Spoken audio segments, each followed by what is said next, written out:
Hi everybody, I'm Bree the Plant Lady, checking in with a weekly garden tour. It is the middle of April. The cottage garden is absolutely going nuts. Definitely earlier than usual, but not totally off schedule. And well, it's just such an exciting time. There's so much to see. I'm definitely going to split today's garden tour into a couple different segments so that I can really show you everything. Also, this is a time of year where I'm really busy traveling to gardening events, and I'm not doing any major garden projects.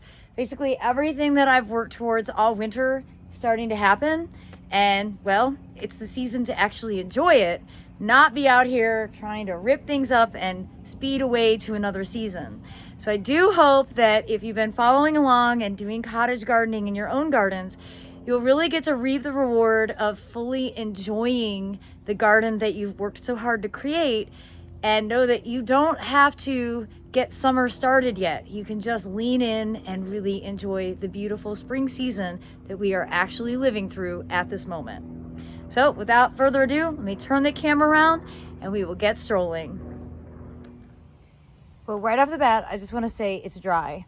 And even though we had really crummy weather all week, we really didn't get much rain, and it's showing, and I probably need to start running sprinklers. You can see it's dry. When I say that, the bachelor buttons are actually a little bit wilty, but they are in bloom. And there is so much pollinator activity. It's so exciting to see. Of course, I keep mentioning it's not as much diversity as I would prefer, but I am pleased to see this big mass planting. It definitely reminds me of what the Department of Transportation creates along the highways, and they've always been a big influence in my wanting to do these cottage displays, because it's like, if you can enjoy it when you're going 70 miles an hour down the road, you can really enjoy it when it's in your home garden. So nice color display. There's some nice pink. There are some purples in there. I don't see any maroon or burgundy, but that's okay. I'm glad it's not exclusively blue. And I did want to show you that the clumps of wheat and barley are growing well. That is the barley back there. This is the wheat, and this is actually an awnless variety of wheat. So you see how it's just bare seeds, which is great for threshing and winnowing. It's a little bit less stuff to get rid of. In contrast, you can see, with the barley, let me step in here. The barley does have awns. Those are the whisker-like things. So that's just more stuff to get off when you are cleaning for the ripe seed. And I want to show you that gorgeous Carolina blue sky and the smelliest tree in the neighborhood right now.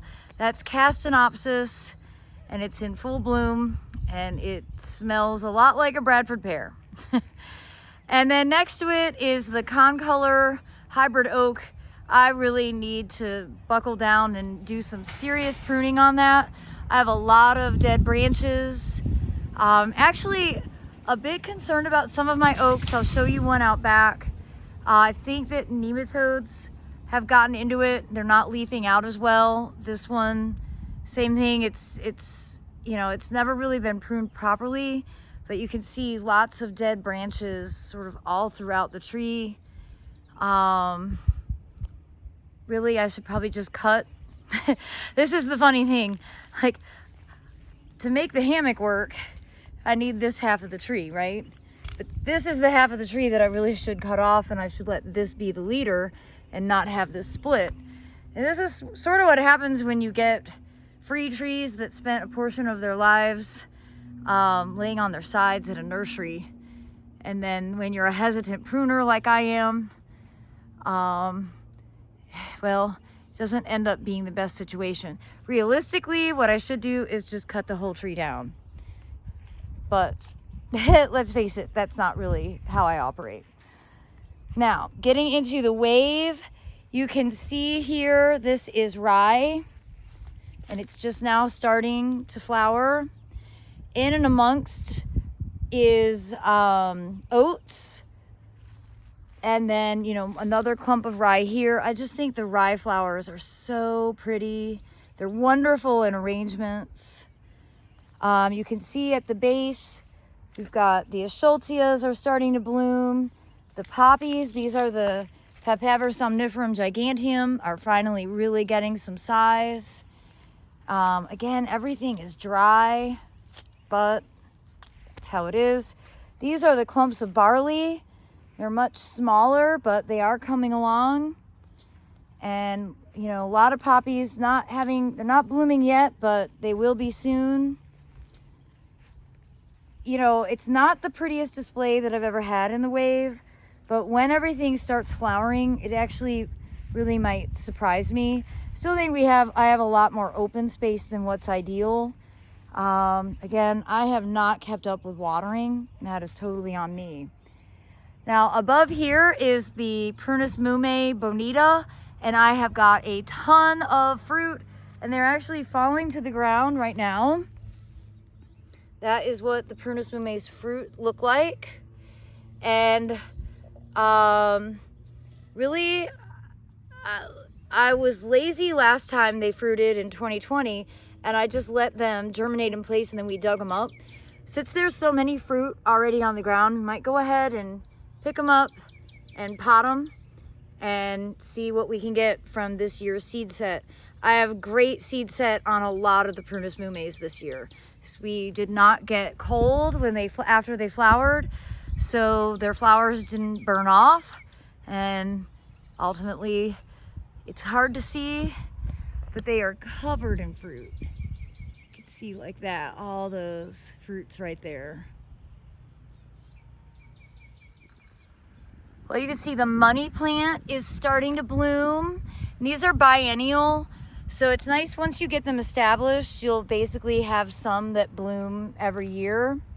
And of course the Phlox subulata here. If you remember last year, we cut these crepe myrtles all the way down to the ground. They have flushed out really nicely. I do need to do some weeding in here, but you know, there's always weeding to be done. But now here on the other side of the driveway, it's really interesting.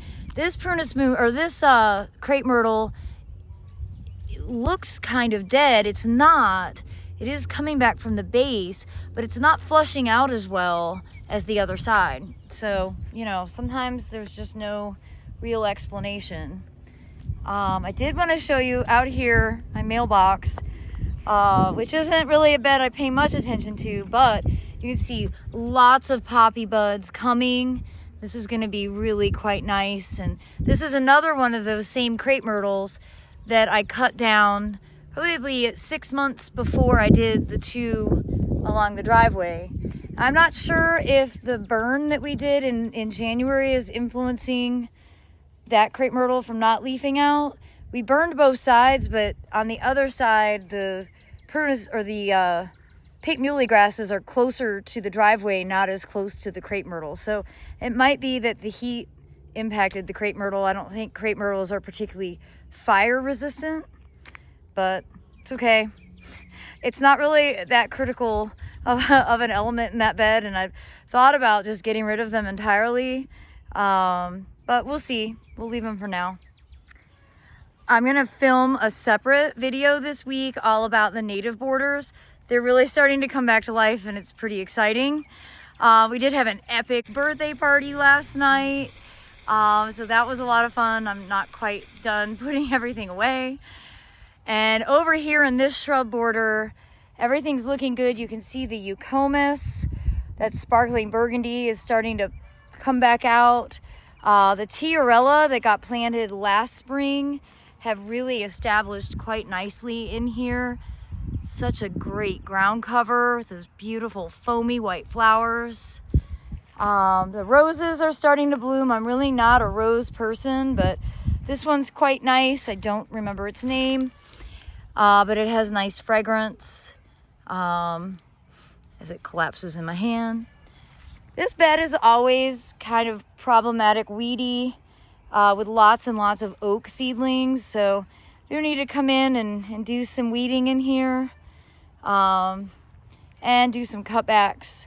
the Calicarpa. This is Calicarpa acuminata, and it often does die to the ground, and you can see the old stalks are really quite ugly.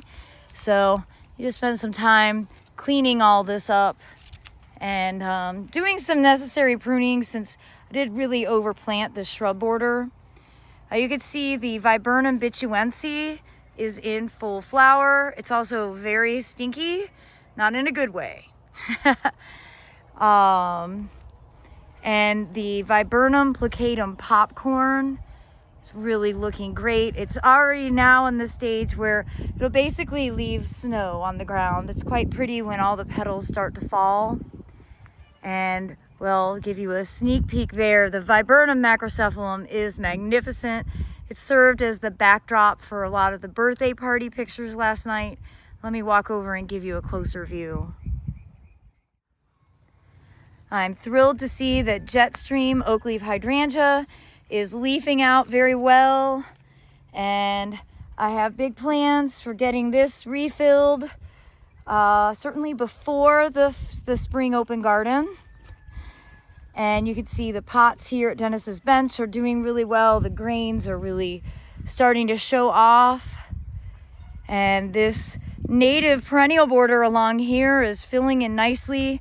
Albeit you could see everything is dry. It's really warm. We're actually supposed to be in the upper 80s tomorrow. So that's gonna stress out things like kale and mustard. Those are cool season vegetables. And so they're starting to bolt. That's their biological response for not really wanting to be alive when we're in the mid to upper 80s. Now here, I wanna pan up. Look at that sky. Viburnum macrocephalum, you know, this has been looking beautiful for well over a month, and it's in the tail end now. You can see the flowers are starting to brown out a bit, but at its base is Viburnum plicatum Kern's pink. And so this is one that, you know, it's not the pinkest flower, but it's definitely not white, and I really love it. Of course, it's planted a little bit ridiculously close together here, but I really like that as they grow together, it almost looks like it's the same plant, even though it isn't. It's a different Viburnum species. But this is definitely one of my favorite backdrops in the garden at this moment in the middle of April. And while I'm standing here, I want to remind you that the Spring Open Garden is now less than a month away. Remember, it's Saturday, May 11th from noon to 4 p.m. Free, no registration, rain or shine. We're gonna have an awesome native plant sale. And I actually picked up the first batch of plants on Friday from Hoffman Nursery. So I've got great grasses. But I then impulsively also bought a bunch more native perennials that were grown from seed. They had done a contract grow and had some extras. So I bought a bunch more stuff that isn't on my website yet. I've been busy potting that up, so I will have a video that will come out sometime this week showcasing all of the additional varieties. I'm not going to promise to get them on my website, but I will try. But you know, for the plant sale, they are $5 per plant, the plugs, 6 for $20, or a tray, mix and match tray of 32 for $100. And if you're really interested in the plants, my recommendation is to come, you know, at noon so that you have the best selection. And we also have 1 gallon perennials and shrubs. Those will be $20, and 3 gallon shrubs that will be $30. And again, you can check my website, breegrows.com, for the plant list of all the things that I pre-ordered. And if I can carve out a little bit of time, I'll try to get the new additional plants on that list as well. But I do hope that you'll plan to join us. It's always a really fun event, and it's certainly, you know, a day that I work towards for, you know, about half the year.